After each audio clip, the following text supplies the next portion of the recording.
Delta 7 நண்பர்கள் அனைவருக்கும் வணக்கம். இந்த பதிவில் பார்க்க போகிற படம் பிளாஸ்ட். படம் எப்படி இருக்குன்னு பார்ப்போம். ஆக்ஷன் கிங் அர்ஜுன் அவர்கள் நடிப்பில் அபிராமி பிரீத்தி முகுந்தன் இணைந்து அறிமுக இயக்குனர் சுபாஷ் கே ராஜ் டைரக்ஷனில் உருவாகி இருக்கு.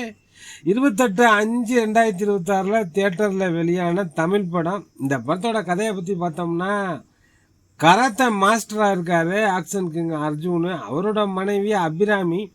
அர்ஜுனுக்கு ஒரு தம்பி இருக்கார், மெடிக்கல் ஷாப் வச்சுருக்காரு. அர்ஜுன் அபிராமி தம்பதிக்கு ஒரு மகள் இருக்காங்க. அவங்க தான் கதாநாயகி பிரீத்தி முகுந்தன். தன் மகள் பிரீத்திக்கு சிறு வயதிலிருந்தே கராத்தே கற்றுக் கொடுத்து, ஒரு பெண் எப்பொழுதும் துணிச்சலாக யாருடைய துணையும் இல்லாமல் தன்னம்பிக்கையோட தைரியமாக இருக்கணும்னு தற்காப்புகளையும் சொல்லி கொடுத்து யாருடைய துணையும் நாடக்கூடாது என்று சொல்லி வளர்க்கிறார். தன்னுடைய உறவுகளுக்கு மட்டுமின்றி வேறு யாருக்கு எங்கு தவறு நடந்தாலும் அவர்களுக்கு துணையாக நிற்க வேண்டும்னு, தெரியாதவங்களாக இருந்தாலும் அவங்களுக்கும் உதவி செய்யணும்னு சொல்லி சொல்லி வளர்க்குறாரு. இதனால் தைரியமான நெஞ்சுரம் மிக்க பொண்ணாக கதாநாயகி பிரீத்தி முகுந்தன் வளர்ந்து வர்றாங்க. தன் கண் முன் நடக்கும் அநியாயங்களை தைரியமாக எதிர்த்து தட்டி கேட்கிறார். எதிர்த்து அடிக்க வருபவர்களை போட்டு பொழந்தெடுக்கிறாங்க. தன் மகளை நினைத்து தினம் தினம் கவலைப்படுகிறார் அபிராமி. தந்தையின் பேச்சை கேட்டு இப்படி வளர்ந்து விட்டால் பெரிய பிரச்சனையில் மகள் சிக்கிக்கொள்வாளோ என்பது அபிராமியின் பயத்துக்கு காரணம். இவங்க குடும்பமே மார்ஷல் ஆர்ட்ஸ் தான். அபிராமியும் தற்காப்புகளை கற்றவர் தான். தைரியமாக தன் கண் முன் நடக்கும் அநியாயங்களை தட்டி கேட்கக்கூடிய ஒரு நேர்மையான குடும்பம்தான் இந்த அர்ஜுனோட குடும்பம். இது ஒரு பக்கம். இன்னொரு பக்கம் வில்லனு கார்ப்பரேட் கிரிமினல். கீழக்காடுன்னு கிழக்கு காடுன்னு ஒரு மலை கிராமம். அந்த ஊரில் ஒரு 800 குடும்பங்கள் மலைவாழ் மக்கள் வாழ்ந்துட்டு வராங்க. நிம்மதியாக சந்தோஷமாக வாழ்ந்து வராங்க. அந்த மக்கள் அங்கேருந்து அப்புறப்படுத்திட்டு அங்கேருந்து அவர்களை விரட்டி அடிச்சிட்டு அந்த மலை மீது இருக்கக்கூடிய மினரல்ஸ் கனிமங்களை கொள்ளையடிக்க திட்டமிடுகிறார். ஒரு கிராமத்தை அழித்து மிகவும் விலை உயர்ந்த கனிமங்களை எடுத்து விற்பனை செய்தால் தனது கம்பெனி பெரிய அளவில் டெவலப் ஆகும்னு நம்புகிறாரு. இது 7000 கோடி ப்ராஜெக்டு. இதற்காக வனத்துறை அமைச்சரை சந்தித்து அனுமதி கேட்குறாரு. ப்ராஜெக்ட் 7000 கோடி, அப்போ எனக்கு 1000 கோடி கமிஷனாக கொடுத்துட்டுன்னு அமைச்சர் கேட்குறாரு. சரி, ஓகே, 15,000 கோடி லாபம் தரக்கூடிய பிஸ்னஸ்ஸு, 1000 கோடி அமைச்சருக்கு லஞ்சமாக கொடுக்கலாம்னு பல இடங்களில் பணத்தை திரட்டி ஒரு நபர்கிட்ட கொடுத்து ஹவாலா மூலமாக வெளிநாட்டுக்கு பணத்தை அனுப்பி அங்கிருந்து அமைச்சர் கைக்கு போகிற மாதிரி ஒரு ஏற்பாடு பண்ணுறாரு வில்லன். ஒரு 100 ரூபா பணத்தை டோக்கன் மாதிரி கொடுத்து இதை வெளிநாட்டில் கொண்டு போய் கொடுத்து உங்கள் பணத்தை மாற்றிங்கன்னு அந்த மாஃபியாக்காங்க சொல்ல, அந்த 100 ரூபா பணத்தை எடுத்துகிட்டு போனவன் ஏஆர் முருகதாஸோட தம்பி ஒரு போலீஸ் இன்ஸ்பெக்டராக இருக்கார். அவர்கிட்ட மாட்டிக்கிறான்.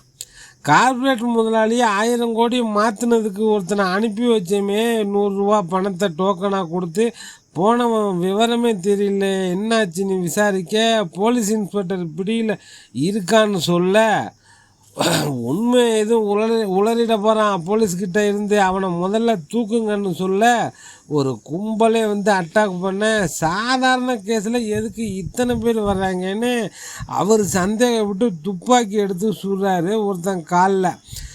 அதுக்கு அந்த காலில் அடிபட்ட காயத்துக்காக மருந்து வாங்க அர்ஜுனோட தம்பி வச்சிருக்கிற மெடிக்கல் ஷாப்புக்கு வர்றாங்க. அங்கே தான் 7:30 ஆரம்பமாகுது. மெடிக்கல் ஷாப்பில் அர்ஜுனோட மகள் பிரீத்தி இருக்காங்க.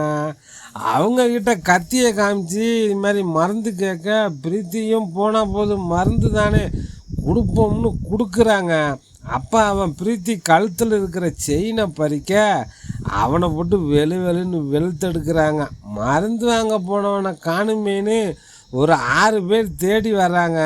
ஏதோ சாதாரண குடும்பம் நினச்சிக்கிட்டு வந்தால் ஒருத்தன் கூட திரும்பி போகலை. இந்த கலாபுரத்தில் அந்த 100 ரூபா டோக்கனு ஹவாலா பணம் அர்ஜுன் கைக்கு வந்துடுது. கார்ப்பரேட் வில்லன் சும்மா இருப்பானா?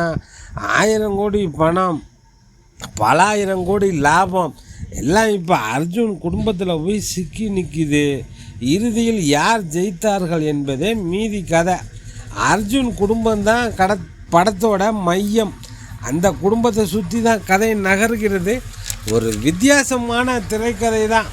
ஒரு போலீஸ் இன்ஸ்பெக்டர் ஒரு புறம், மறுபுறம் ஒரு கார்ப்பரேட் வில்லன், இன்னொரு புறம் தற்காப்பு கலை பயிற்சி பெற்ற குடும்பம்.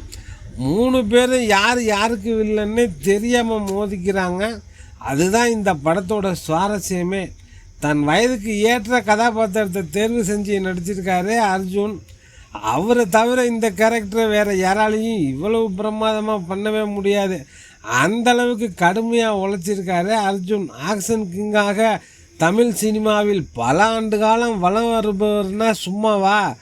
மருதமலைக்கு பிறகு இந்த பிளாஸ்ட் அர்ஜுனுக்கு மிகப்பெரிய வெற்றி படமாக தான் அமையும். 2000 வருஷத்தில் அர்ஜுன் அபிராமி நடிப்பில் வெளியான வானவில்னு ஒரு படம். அந்த படத்தில் பார்த்த மாதிரியே இருக்காங்க அர்ஜுனும் அபிராமியும். அவங்க அபிராமியும் உடம்பை குறைச்சி கச்சிதமாக ஆக்ஷன் காட்சிகளில் நடிச்சுள்ளாங்க. அபிராமி ஆக்ஷன் கிங் அர்ஜுன் அதிரடியான சண்டை காட்சிகளில் நடிப்பது வியக்கத்தக்க விஷயம் அல்ல. இந்த வயசுலையும் அதே எனர்ஜியுடன் சண்டை காட்சிகள் நடித்து பிரமாதமான நடிப்பை கொடுத்துருக்காரு அர்ஜுன். அர்ஜுன் காலத்தில் ஹீரோவாக நடித்த முன்னணி நடிகர்கள் பல பேர் ரிட்டையர்ட் ஆகிட்டாங்க. சில பேர் இண்டஸ்ட்ரி விட்டு ஒதுங்கிட்டாங்க. சத்யராஜ், பிரபு மாதிரி சில பேர் அப்பா அண்ணன் கேரக்டர் பண்ண ஆரம்பிச்சிட்டாங்க. ஆனால் ஆக்ஷன் கிங் அர்ஜுனு கதாநாயகனாகவும் தான் ஏற்றுக்கொண்ட அப்பா கதாபாத்திரத்தை கதாநாயகனாக்கி தன் முத்திரையை பதித்துள்ளார். இந்த படத்தோட இயக்குனருக்கு சுபாஷ் கே ராஜ். இது முதல் படமானு சொல்லவே முடியாது. ஒரு 10 படம் எடுத்த ஒரு சீனியர் இயக்குனரால் தான் இப்படி ஒரு படத்தை எடுக்க முடியும். தன் முதல் படத்திலேயே சம்பவம் பண்ணியிருக்காரு இயக்குனர். இன்னொரு நாயகனா ஸ்டண்டு மாஸ்டர் தான் ஃபினிக்ஸ் பிரபு. ஆரம்பம் முதல் கடைசி வரை சண்டை காட்சிகளை பார்த்து உருவாக்கியுள்ளார். கேஜிஎஃப் படத்தின் இசையமைப்பாளர் ரவி பஸ்ரூர் தான் இந்த படத்துக்கு மியூசிக்கு.